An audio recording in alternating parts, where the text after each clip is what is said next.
Start recording. All right. All set.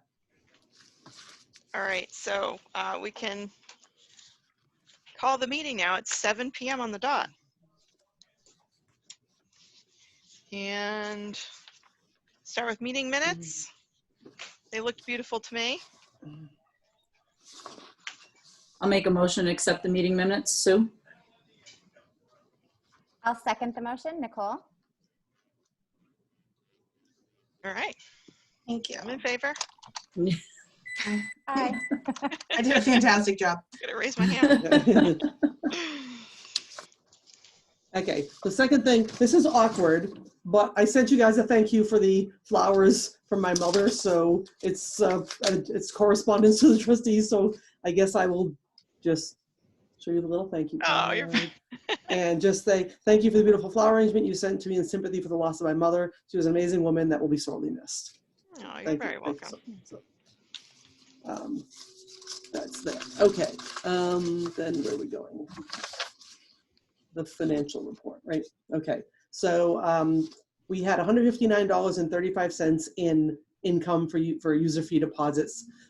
These are things that are paid for by check, either through CWMRs or people that mail us a check to pay for a lost book. We're still not accepting fines, and we'll be talking about that a little bit later on. As far as invoices that we've paid, we did a batch on 8/19, and the invoices that were paid were building maintenance and supplies, $36.95, books and periodicals, $3,446.31, electricity, $1,540.03, gas, $78.30, equipment maintenance costs, $81.98, the gift fund, $355.48, building maintenance costs, $1,306.16, office supplies, $337.93, janitorial supplies, $74.31, technical maintenance services, $600, COVID-19 supplies, $898.87, for a total of $87.56.32. Basically, anything that we're buying that we would not buy if it wasn't COVID times, we can expense under this COVID line that the town is getting reimbursed for. So that does not come out of our regular budget. I just actually bought 500 more masks today. So things that we normally wouldn't buy are in that account. On 9/6, the date is wrong on this. I'll correct that. On 9/6, the batch was books and periodicals, $29.31.33, building maintenance costs, $7, state aid supplies, $369.56, office supplies, $21.81, user fees, $32.94, for a total of $3,362.64. And that's the financial report. As far as income and expenses, we'll talk about the budget in a little bit. Okay, as far as my report goes, the only real change that's happened since the last meeting is that this week we expanded the grab and go area to include a little more of the children's room and the outside of the teen room and the DVD area. I haven't advertised it yet because we're not finished setting it all up and it doesn't look perfect. So until it's done, it'll probably be tomorrow or Monday we'll be advertising. People are definitely going in those spaces. They love that all the DVDs are available to them, and there's a lot more children's stuff available. So we're hoping the search numbers will improve for the children's because more stuff is available. And then we moved a bunch of things from the teen room to the wall outside the teen room where the teen nonfiction was. We took the nonfiction off and put more fiction and more teen stuff outside the room. And now all of the video games are accessible. So there's just a lot more accessibility with not a whole lot more square footage.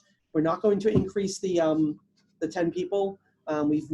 Once they said we had 10 people in the building, only one time. Most of the time there's 2 or 3 people in at a time. If it becomes an issue that we do have more than 10, we can talk about expanding it. Under the smaller footprint that we had before we expanded, the maximum number was actually 14. So we could easily go to 14 without even having to do any measuring. But I don't see any reason to formally expand it until we know that we have a demand. The one thing that I do want to talk about is fines. I don't really want to make any decisions on it, but I want to start thinking about. We haven't charged any fines since we started accepting things. We're still quarantining stuff for 4 days, and the staff really doesn't think charging fines while we're quarantining makes any sense because it's just going to get really confusing. Right now, when they check everything in, there's a check-in code called amnesty mode, and any fines that are on any item are automatically deleted. So we don't have to do anything mechanically to get rid of the fines. So it could have been something they checked out 2 years ago that we're getting rid of all the fines on. At this point, it's so minor, it's not worth the effort to do those. So I would just like to start thinking about, we had talked a few years about when is the time to, lots of libraries are eliminating fines. They're just, Worcester doesn't do the city libraries are definitely not doing them. And I think this is a time a lot of people are starting to think about it. I think we can manage, look at the budget in like November, December, see where we are, to see how we're managing with the state aid and the other user fees that we get in, to see if we can justify, maybe when we do reinstate, we only do it on adult items and not kids items or something like that. That's another way to go. The kids items aren't fine because kids can't bring something back on their own. They need an adult to do it. Yeah, and we had talked about that trend going away anyway. It seemed like other libraries, regardless of COVID. Right, they were. Yeah. They were. And I think the biggest thing is they still get a bill. If the item isn't returned, there's still a bill for it. So and it blocks them from checking things out at that point. So it's not like they can just keep everything forever. Once you've got something that's been billed, your card is blocked. You can't check anything else out until you deal with that item that has been. So and it might help get things back that people that, and we're actually going to do, I think we are actually going to do a Facebook post to try to get back old things saying, hey, everything's in amnesty mode now. So if you have things that are way overdue, now's a great time to return them, to try to clear up some of those things that are, people might have, people are embarrassed to return things to the library late. I'm not sure why, but after a while it's, oh my God, I've had this 1.5 years, and they get embarrassed about it. So I'm embarrassed even if it's like 2 days late. I love just leaving it on that card outside. So yeah, and and even before, if you return something a year late, the bill goes away. You're fined a maximum of $10 an item. There's never anything, and people just don't know that, so they're afraid of what the bill is going to be. Because you hear those media stories, they returned it 74 years late and the bill was $6,300 or whatever. That doesn't happen. There's a max. There is always a max. So it might be a way for us to try to get some things back. So I think Amanda's working on some kind of a Facebook post just to promote that. So I don't want to make any decisions on this now. I just want to start thinking about it when we can see how it will impact the budget if we choose not to do it. Bernadette, have there been any more meetings with the subcommittee for reopening? No, we haven't. No, the only thing that we did when I talked to you about expanding the area first, and then I went to Nicole and Amy to see what their opinion was on it. But no, we haven't really done. We've had a lot of staff meetings, just the staff getting together at least once a week. The staff gets together and just talks about whatever the issues are. A lot of it is about like museum passes. Because every place that is open has different rules. Like the aquarium, you have to give them the pass days ahead of time because they need to call in with the number that's on the library pass to make their reservation for their time. There's a lot of little things that it's basically that all of the routines are just disrupted and abnormal. So, but we haven't really done anything. We're not going into another phase I don't think for a very long time. I don't see that happening. Is that what your question is? Yeah, well, because I might just not understand the spreadsheet on the part-time staff. If some people, they have reduced hours, are they laid so off? No one is laid off. Heidi resigned, so we're down one part-time person, I don't plan on replacing her anytime soon because the hours are just being reapportioned to the other people. So they're getting, right now, the part-timers that used to get between 12 and 18 hours are getting between 9 and 15. So their hours still have been reduced. And that probably won't change unless we get more out, that we're open, to the public more hours. And that's something we could still decide to do if things, if we want to. One of the things that I've considered is, should we be open on some hours on Saturdays, and that's something that we could do. I was thinking, maybe after Columbus Day or something, we can talk about it. We could talk about it this meeting and then decide. I don't know what the demand's going to be when school starts. Are people going to, they can't come in and study, that's that, which is what I think people probably would want to do, I guess. I don't know. It is come in and get your stuff, and I don't think we should change that. I don't think, there are libraries that are open that people can sit one person at a table and then they're cleaning down tables between people. And I haven't had any outcry from anybody about anything. Now, should we do a community survey to see if people, I don't know, and I don't know what the Board of Health would actually let us do. So that might be the next step, is to talk to them. Are you thinking that we should be expanding something? Is that what you're? I just didn't know whether hours, and I did remember that we had talked about the Saturday thing, and Right. I also was not clear on what's even allowed, and that's why Right. I Yeah. had that thought. But, and I know that there's like a whole group that meets, well, I know you haven't met, but I didn't want to like Yeah. jump on that too much either. So. No, but I mean, we could have we could have a public meet, or a public meet. If it's more than 3 of you, it needs to be a public meeting. But it could be just to, maybe we do a public meeting with the public and invite them to talk about what would they like to see from the library, and just give them a chance to talk to us. I don't know. Is that opening a can of worms? I don't have a problem with that. If you think, if people want to show up, they'd have an opinion. Or do we just do some kind of a online survey? How much response do you get to an online survey? When we share things through Facebook, we can get 200 or 300 people to respond if we share it enough. And we could put it on the Constant Contact newsletter and share it with. We have 1,200 people that get the monthly newsletter, so we could. I mean, I'd want to make sure that that anything that we put in there is something that we're willing to do, because you don't want to put something in the survey. We could also put forth the idea of both. I think a lot of people would respond to a survey that they can fill out at any time. They don't have to be sitting in front of their computer to log in at a specific time, a specific night, where they may have other things. However, that's going to exclude some of our older community who loves, the library. They may not want to do an online survey. The other way to think about it is maybe we could ask someone from the Board of Health to sit in on a public meeting with us to just discuss with I don't know if we're opening, how much, I guess the question is, how much feedback do we want? Do we want to, I'm not getting any people saying that they're not happy with what we're doing. So, most people are still doing the curbside. If you look at the numbers, curbside is way more people are using curbside than are physically coming in the building. So curbside,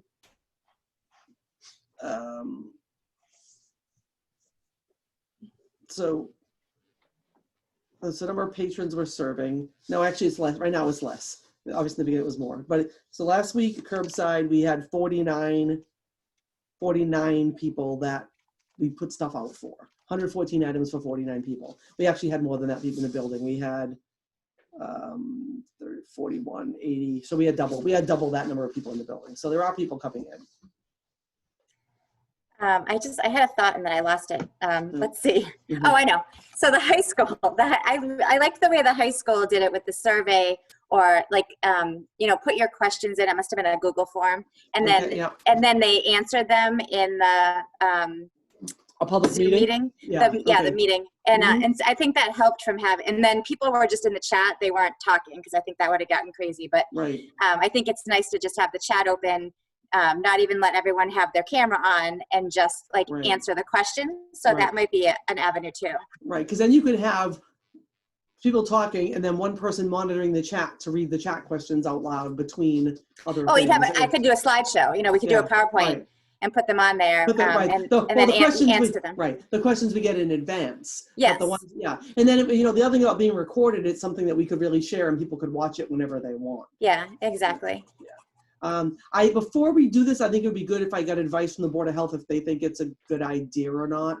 Because I don't think it's a big, if we're just answering I like the idea of trying to get the questions in advance.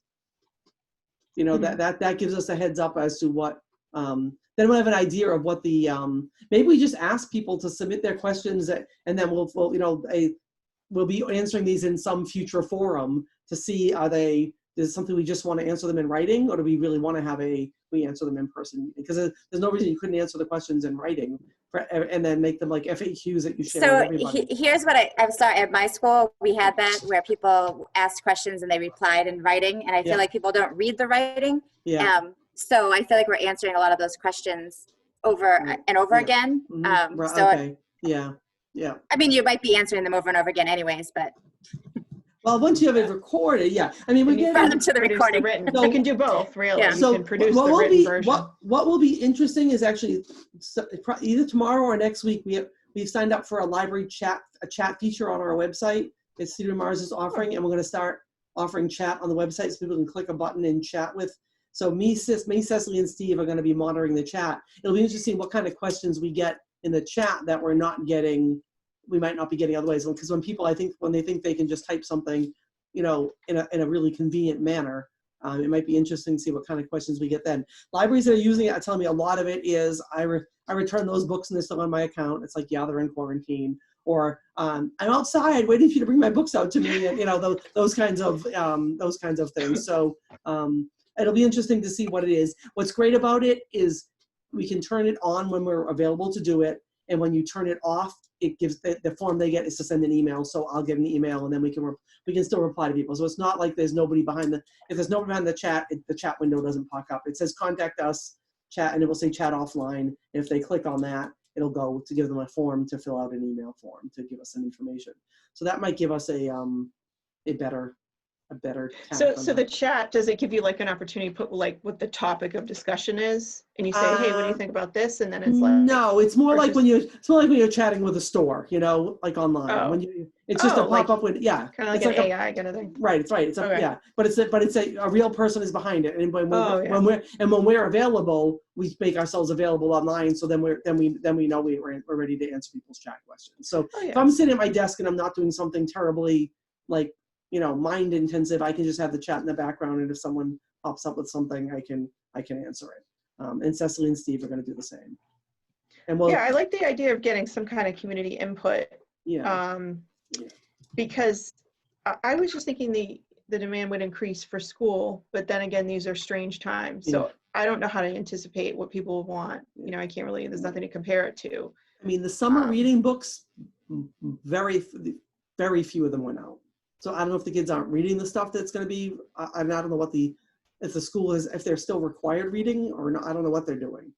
I always buy their summer reading books because we have more than one student and they read the same book. And people might have just bought them this year because things are crazy and they didn't want to wait. You know, usually the week before school starts, all of ours disappear. That didn't happen this year. They're still sitting on the shelves. So, and I don't know. I mean, it's going to be weird. Diane is planning on doing something on Mondays and Thursdays. So the kids that go to school on Monday, she's going to target them on Thursday for a 1 hour after school Zoom thing, just to keep them kind of engaged with Ask. And then the opposite. So she's going to do 2 1 hour a week programs for the middle school, or 4th to 7th graders, just to keep them, you know, the day that they aren't in, the day they are in school. So it's not a day they've been online all day. They come home from school and then they can get online for an hour and check in with what's going on at the library. Because we figured if we did, for our first thought was do it on Wednesdays, but if they're going to be online all day on Wednesday, they really want to be online at 3 o'clock to do one more thing. It seemed to make sense to do it on there. And that might not start till October. We're still working out the details of that. She was thinking about doing like bingo games or something simple and fun just to keep the kids connected to the library. So let me think more about the survey part. You know, and when's our meeting in October? Is it early October or is it? It's on the bottom of one of these things. It's on the bottom of the agenda. It's the 8th. October starts on that's pretty early. So that's pretty early. So that's pretty early in October. So let me think about it, and then maybe I can draft something for the next meeting and talk. I can talk to the staff, see what they think, and see. You know, maybe we can have a subcommittee meeting, Nicole, you, me, and Amy, and talk about this. Yeah. Yeah. Okay. Okay. All right, thank you.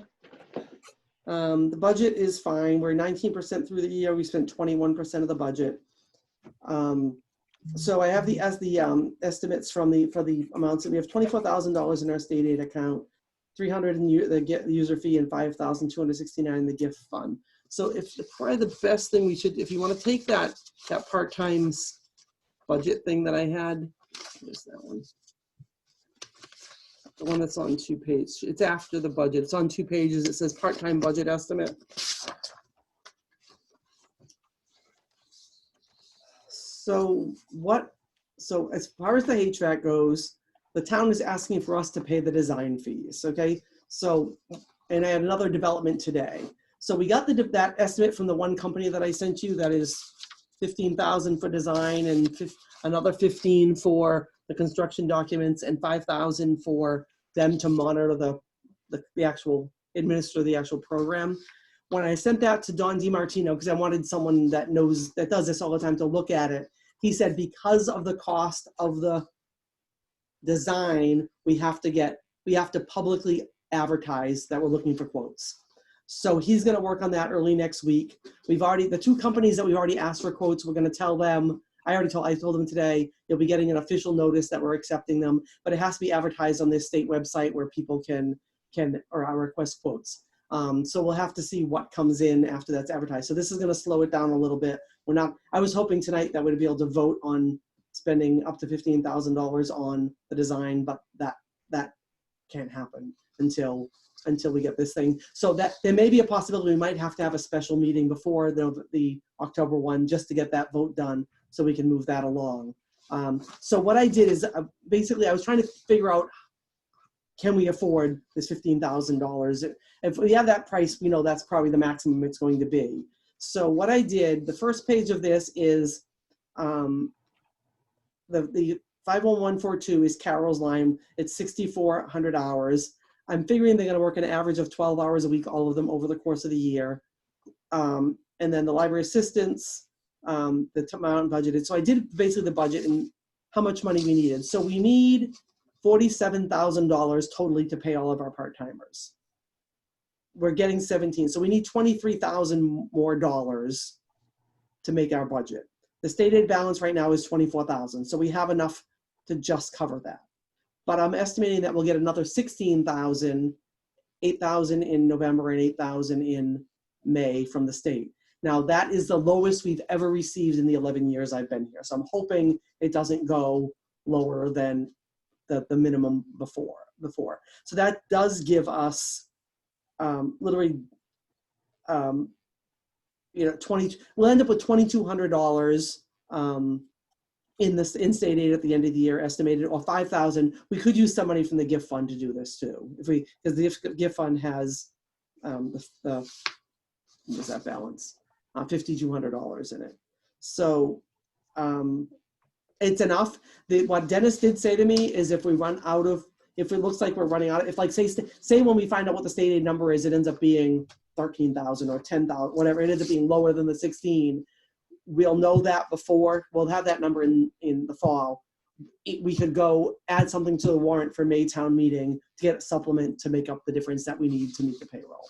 So it's totally manageable. And if we can get a company that can do it for less than 15,000, it might even be better. So this is on hold until we go out, until we get all those quotes in. And I don't know, it might not be till the next meeting that we can vote on this anyway, because if we've got to get it out, I don't know how long it has to be, the advertisement has to be out. I would assume at least a week, and then we have to allow a week for people to reply. So that's 2 to 3 weeks before we're even gonna see all of the quotes.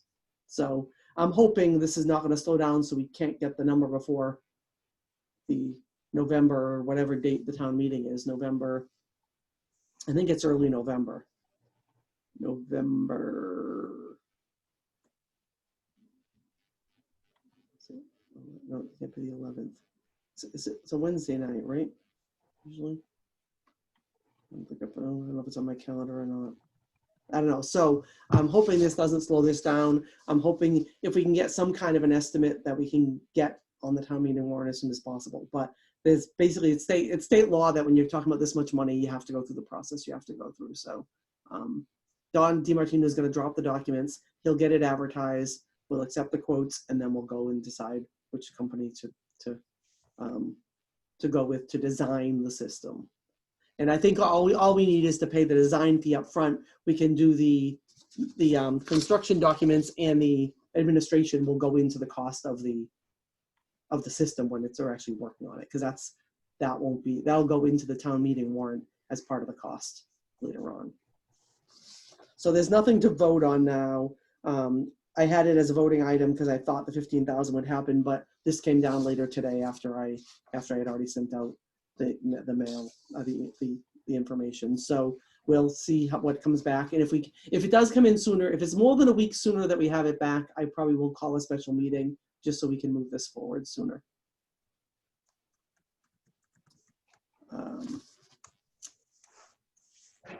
The next thing is the 5-year capital plan. So this, she sent this one out while I was on vacation.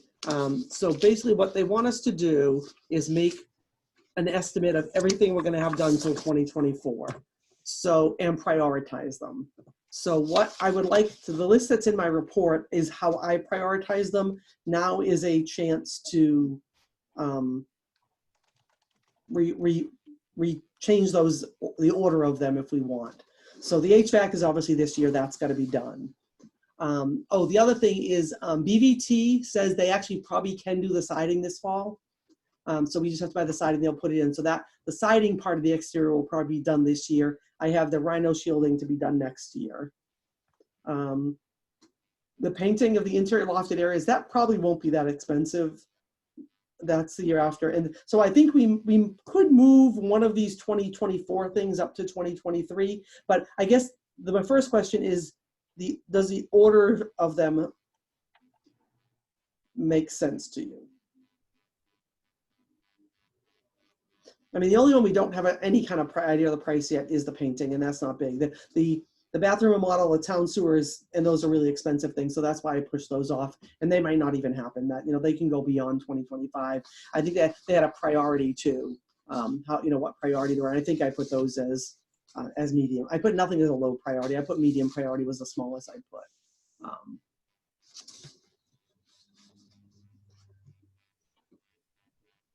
The only thing I could see moving up is maybe the bathroom remodel. I mean, we got the flushing toilets and we got the, you know, the thing, but actually just to tile and, you know, new stalls that don't look like they're 150 years old. Well, the new stalls are now made out of plastic. They're not made out of metal anymore. So they don't get, you know, they're made out of a resin that don't get.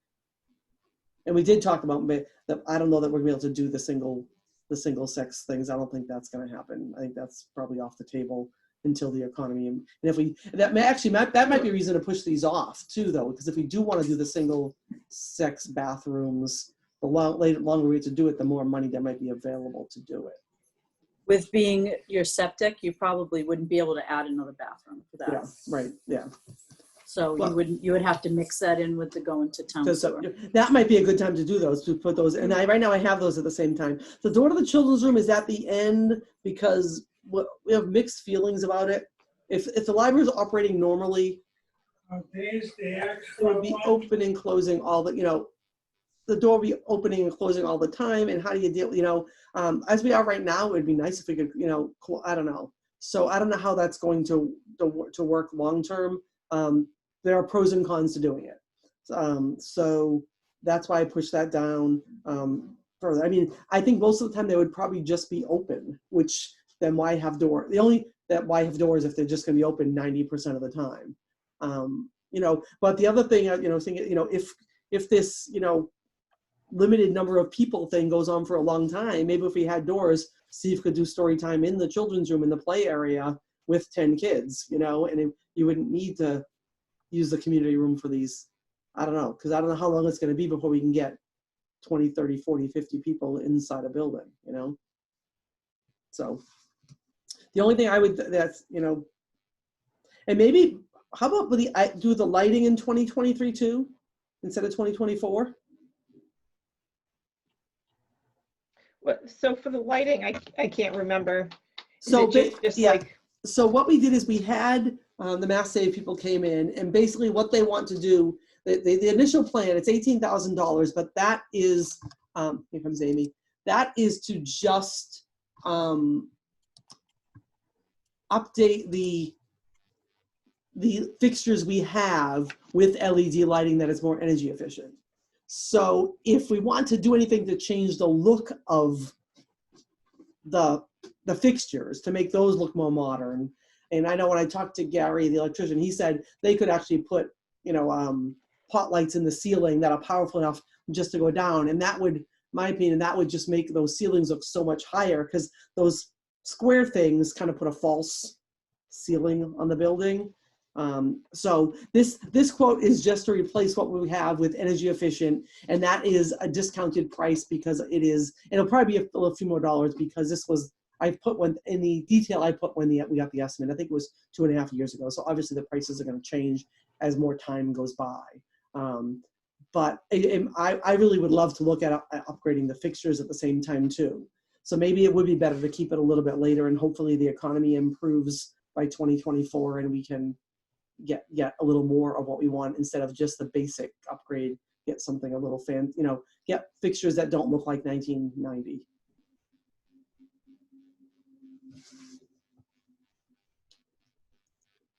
So Amy, we're talking about the order of the things in the capital plan. Can you hear us? Yes? Oops. Sorry, I'm late. That's fine. Yeah, so we're just talking about the order of the things that we have in the capital plan that we have to submit. And this actually is due tomorrow, so I've got to just make any tweaks that we make to it and get it out to them tomorrow. I think they're really looking to try to budget out for a number of years to figure out how much money they're going to need for things. So this will give them till at least, gives them 4 years at least of the 5. Remind me, the vaulted areas that need to be repainted, are they peeling or are they just? No, they're just not the same color as the rest of the library. They're off white and the rest of the library is gray. But they're a separate raised area. Yeah. Anyway, so it's not that off-putting that they're a different color at this point. No, it would just be nice. Our original plan was to have those done the same time with interior and exterior painting, but since we're not painting the exterior, it would be a different contract. That's minor. That's not that big. And that's something I can actually talk, because now they're painting the historical museum for us now, and they actually have staging. So maybe it's something we could get the town carpenter. I don't know if they'd want to get, they have senior volunteers painting the historical museum right now. I don't know if they can allow those seniors to get up on like high staging and do lofted areas or not. I don't know that I would be comfortable. With that. So Seems I risky. think because it's so high, it would be best if we hired professional. It would. I'm just saying if we're prioritizing that could probably drop. But that probably won't be more than $5,000 either. It's small. I think it's gonna be small money comparatively. Yes, but my concern is with projections for the economy coming down and our state aid is decreasing. Yeah. And we're paying out a good amount for HVAC. Yeah. Right. We may, want to build up those funds again. Right. But these are capital funds. So these are things you're going to town meeting to ask for the money for. This does not come out of our own budget. But as we're having budget projection issues, right? Yeah. The town's going to be doing the same thing. Yeah. I agree. Do you want to skip 2022? The exterior really needs to be done. I mean, it hasn't been painted, and I think that would be on this fall's town meeting if the HVAC hadn't fallen apart. No, those high priority items, absolutely. Okay. I just think that the lower ones can maybe be pushed back. Okay. A little bit until we're more secure. And I'm fine just skipping 2023 altogether and moving. And maybe we could even say that I can put in the narrative of the ones that are 2025, those could even be pushed off beyond 2025 if necessary or something like that, because there's a place for a narrative in the descriptions. Or in the narrative, we're asking for big funds soon. Yeah, There are high priority ones. Right. But if we're skipping a year, that will give us more leverage to ask for money for those other ones. We haven't asked for anything for a period of time. Right, for 2 years. So I'm willing to, let's make the painting 2024. Is that good? Everyone good with that? Yes. Because then we'll be skipping 2023. And next year is not, it's 36,000. It'll probably be 40,000 to paint the exterior. That's under 50. So they have 2 categories of capital improvements, under 50,000 and over 50,000. So that would be, still be in one of the smaller numbers. I'm sure the town sewer will be over 50. I don't think any of the, now the bathroom remodel might, if we actually do tile, and that could be, I don't know what that would cost. But that's not a need really. It is kind of it's a cosmetic, they're looking kind of shabby because they're 30 years old. Okay. Do we want to vote on the 5-year capital plan? I think we should. So let me just review what we're doing, what we're requesting. And for this fiscal year, up to 120,000 for HVAC, and that number could change if we get an estimate that says something different.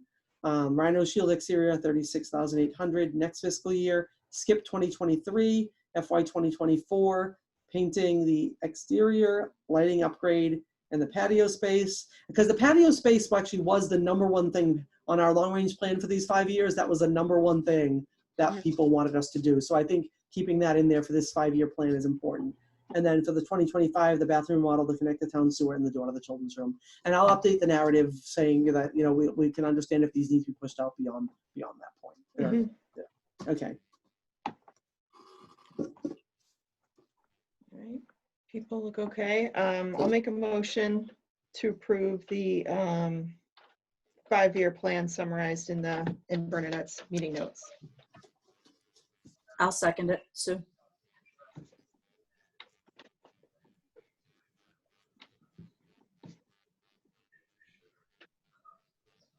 In favor? In favor, Amy. All in favor, Nicole. Okay. And the last thing I have here is a bunch of statistics that I put together just to give you an idea of what's actually happening. So the July, what was this? I mean, definitely more went out in July, we put out 3,852 items. Last year in July, we had 9,818. So it's a little less than a third. There was 39%. I did the number right there. And then August was 3,500 to 8,600, 41%. So I'm not really that surprised at that. But if you look at filling holes from other libraries in August, we're up to 60% of stuff from other libraries. So I think it seemed, I don't know if, well, the other thing is other libraries aren't open. So there people might be requesting our stuff more. I don't know. I don't know why we're sending out more stuff to other libraries than our people are. I mean, our people have requested 41% of what they requested last year, and we're sending out 60% to other libraries. I don't think that's that bad for how few people are coming into the building and how many things we're doing. I'm hoping this number just keeps growing every month. You know, we went from 3,800 in July. It was only 35. It actually went down in August. So I'm hoping the number keeps growing of the things going out, but we'll see, you know. And I'm hoping the children's will pick up by opening up more of the area to people having access to more of the stuff, because it was really, really limited what they had access to. Curbside, each week we serve between 45 and 65 patrons a week, between 187 and 140 items. So we opened the doors in August, so there's no July attendance figures. August, we had 466 people come in, 23 per day. Highest day was 42 people, which was the first day we opened. Well, there was a Tuesday, we only had 10. And then we also hit 42 another day in September. So, and those are generally the longer days. The days where they're 11 to 6:30 is when we're getting the 40-something people a day. So we're open 6 hours. We're getting 40 people. That's an average of 7 people an hour. You know, it's low, but the people are grateful that we're there. They absolutely are grateful we're there. A lot of people are still doing curbside. They like just coming to get their stuff and you know, not having to come in the building. A lot of people returns are, you know, we're finally caught up on returns. There was a few weeks that the community room had like 7 carts of stuff waiting to be checked in because everything was returned all at once. But now we're keeping up with it. We're just doing every 4 days. We grab what was brought back 4 days ago. Mondays are big because anything brought back after Wednesday is 4 days on Monday. So on Monday, there's a whole bunch of stuff to check in.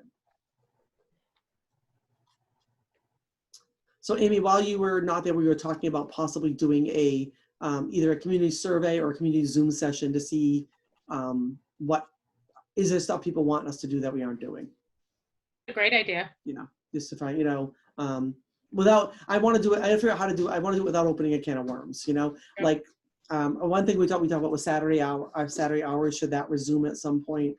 My idea for Saturday hours, what we can probably try to do with Saturday hours with not increasing the budget too much is I can split the Saturday staff. So Fridays we're only there from 9 to 3. We close at 3 o'clock on Fridays. The people work more hours during the week. So we probably could do the same thing on Saturdays and like be open to the public from 10 to 1. And then the people, and then we only have part-time people for that time. And then the full-time person that works is there. Or I don't know, we'll figure out what hours we need to, but it'll be a morning, you know, we're not gonna be open all day on Saturday. That's just not gonna happen. It'll be a short, come in the morning, get your stuff in and be on your way. Because I think when school does start, there may be people looking for I need that book for my weekend assignment or whatever, you know, I don't know. Just to author, we're doing two, if the cultural council approves, and I'm waiting to hear back from the jury, we're doing we have two concerts in the fall that were approved. One of them is going to be on the Common on October 3rd. The town common trustees have approved it. We have to limit registration to 50 people, like one blanket for a family. We're going to try to figure out how to work with them on how to get it done. That is the Brianne Richards and Mark Mandeville who did the walking tour. They're going to be on the Common. And the second one we're doing at the senior center as a drive-in concert. So that people can sit outside their cars or sit in their cars and listen to the music. And that one we haven't finalized the date, but they're both going to be October. Basically, if we wanted to spend the cultural council money, because otherwise it could disappear if they don't do it. So we're trying to find ways to do. And the senior center was totally on board. So we'll probably do that on a weekday afternoon. Count on them to publicize it to the seniors. We can't have more than 50 people anyway. So it should be fun. Those should be good. One of them is actually potentially the night of one of them is the senior center. One of them is potentially the afternoon of October 8th, which is our trustee meeting. But we're going to do like 4 or 5 o'clock, so we'll be back before the trustee meeting. That's all I have. Let me look at the agenda and make sure I covered everything that we had to. Yeah, there really was nothing to vote on at this meeting, just a lot of discussion. Oh, just the 5-year plan. Oh, the 5-year plan. Yes, that's right. Yeah. Yep. Had that That's one. right. Yeah. Okay. Does anybody have anything else? I can help you with the survey if you want. Yeah, what I'm gonna do is I'm gonna talk to the staff. We talk about maybe having a meeting with Unicole would be as the reopening committee to talk about the survey. Speaking of meeting with the staff, is your contract up? Yeah, we extended them all through June of next year. Okay. Yeah, we did that at the spring meeting. We did that because Right. all of ours are expired, so we extended them all for 1 year. So Okay. that'll be something probably in the spring you need to start thinking Lucky about you, that. Carol. And I would say Thanks, Amy. I would say you can probably start thinking about that in March or something, Okay. so it's done by June. Yeah, it was just too crazy a year to try to do new. That makes sense. The only new thing that I think is going to be in that they want us to put in the contract that we talked about was and you guys wanted it was limiting carryover vacation days. That's right. I remember now. Limiting carryover vacation days, and that's something we got to remember to do when we actually do them. So we'll talk about what those will be. That's all we got. Okay. Sounds good. We'll bring this meeting to a close at 7:43. I just made it. Yay. All set. All right. Thanks, Okay. everybody. All right. See you. Thank you. Bye. Take care. Bye. Bye.